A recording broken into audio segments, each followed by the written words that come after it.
I hereby pronounce it 9 o'clock. Good morning to you all. What a great energy there is in this room. Can you feel it? This is going to be a lovely morning. You're all very welcome.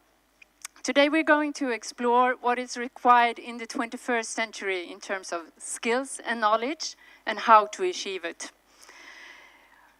We will discuss teaching, learning, and responsibilities for people involved in the systems that this concerns: the education system, the labor market, and companies, and of course, individuals. Today's conference is a collaboration between the Ratio Institute and Microsoft. My name is Ann-Kari Denius. I'm Communications Director at Ratio, and I will guide you through this morning. So first we start with some details that comes handy. If you like to Twitter, and you are very welcome to do so, please use this hashtag, kompetens för tillväxt. And if you have an English keyboard, just skip the dots. Means competence for growth. Yeah. This conference is equipped with a wireless network, konferens, and it has a password, superhjälte, which means superhero.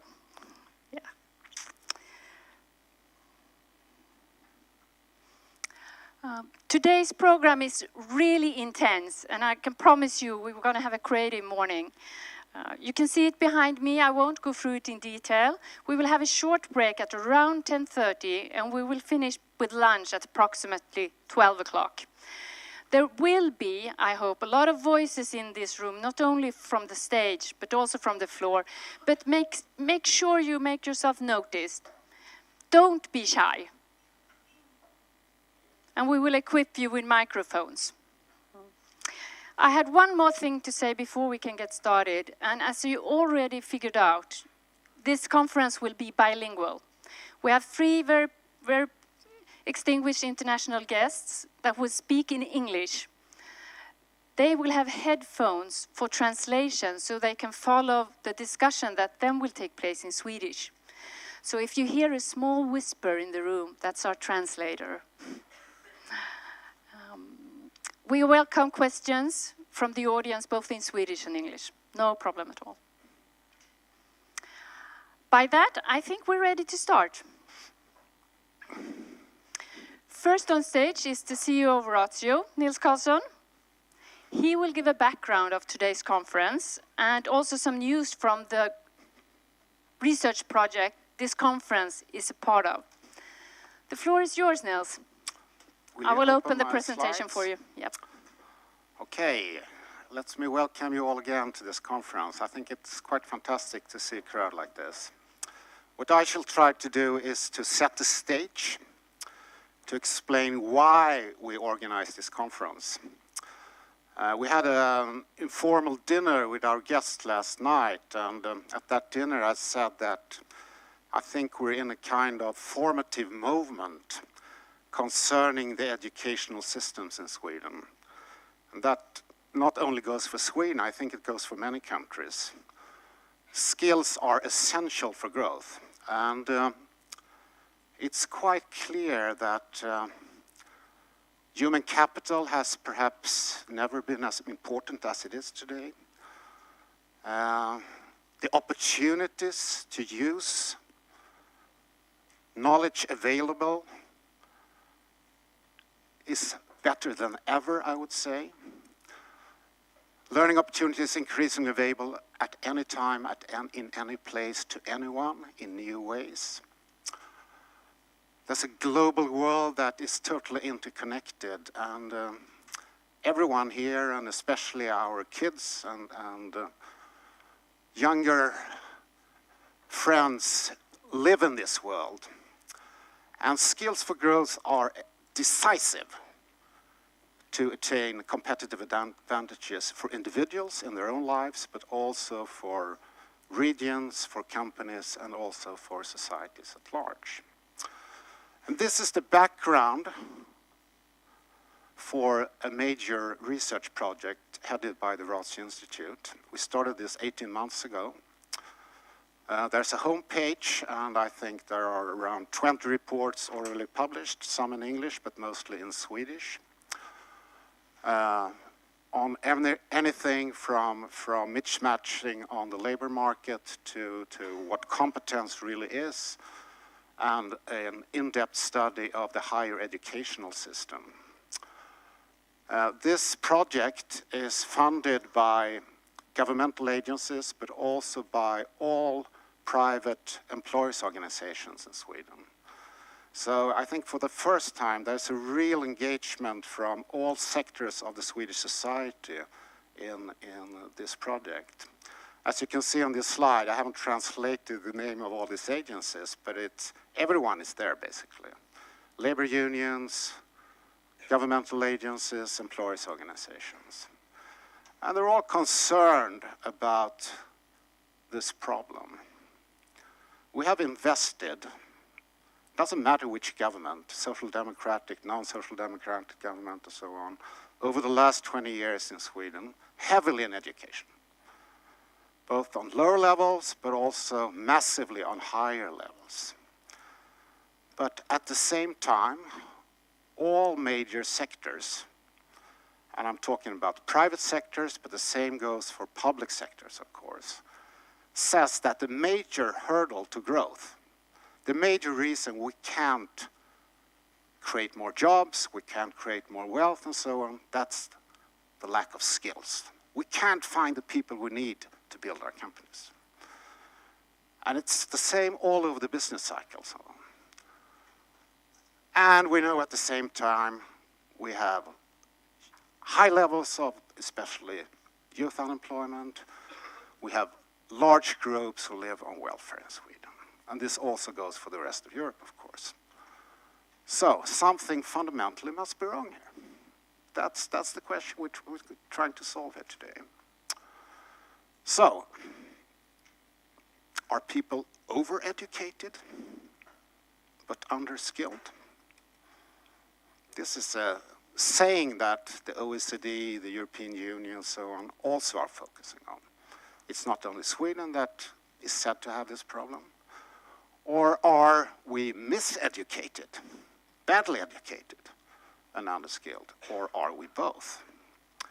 That's what we're trying to figure out. This is well known to this audience, I think. This is the recent results from the global PISA studies. 15-year-olds, and Sweden has dropped dramatically in basic generic skills like math, reading skills, and natural science. And when you look into these figures, all groups go down. It's not only the low performers, it's also the high performers. It's both girls, it's both boys. All groups fall.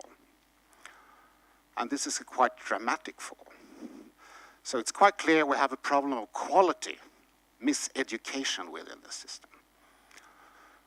Concerning higher education, we have expanded this system dramatically, I would say, and I've been part of this myself over the last 25 years. It's 300,000 or 400,000 people within the system every year now. But we see similar problems of quality, we see problems of efficiency, we see problems of relevance within the system. This is the average graduation age in higher education within the OECD. This is when people enter the labor market. And they're in the same age as when they form families, when they're going to establish a home, and so on. Maybe they are too old to have the practical, or to develop the practical skills that are needed to really do well on the labor market. We are second to worst in Europe here. We start too late, we take too long, and we finish too slow. And in fact, I skipped that slide, only about 50% of the students that enter the system graduate. the success rate is 50%. Some kind of sign of inefficiency. This is another slide. This is about people who actually have entered the labor market. There are huge surveys made in Sweden every 10th year or so, and people are asked, does the job you have match your education? And we can see this massive fall in people who are under-educated for the job they have. But we can see this dramatic shift here. Less and less people are matched. The competences, their educational background doesn't fit the job they have. And a dramatic increase in people who regard themselves as they're over-educated for the job they have.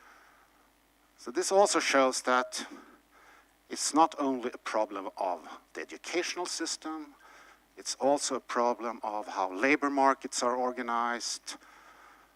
Perhaps we have invested so heavily in education, but the demand for these skills has not developed yet because of lack of dynamism within the economy. Swedish economy is perhaps not this high human capital knowledge economy that we envisaged when we made these investments. This is a recent study. It's not published yet. It's made within this research project. It looks at the regional product of different age groups who have attained higher education. Does the investment in higher education promote through production within different regions? And this is quite scary, I think. It's falling for everyone. The marginal utility in terms of production is falling for all age groups, and especially for the young. So there's something that is highly problematic here, actually. We have major problems in quality, efficiency, and I think relevance. Perhaps that's the most important thing within all levels of the educational systems. We have clear tendencies towards over-education and miseducation. This must be caused by inefficient learning environments, and I think lack of practical skills. And these fantastic opportunities that exist is not really exploited or used. So, this is my last slide. It's time to rethink education. And the major message within this project is that we have to bring these worlds together again. They have drifted apart over these decades. The educational system lives in its own world. The labor market, the organization there, lives in its own world. And the private sector, you could add governmental sector here as well, lives in its own world. It's not connected. So the skills or the knowledge that is needed here and here is not produced there. And these worlds are not contributing enough, not engaged enough to help the educational system to produce what's needed. So it's a wider question than a question of education itself. It's about culture, norms, and institutions. Thank you very much. Thank you. Let's give him a warm hand. Yeah.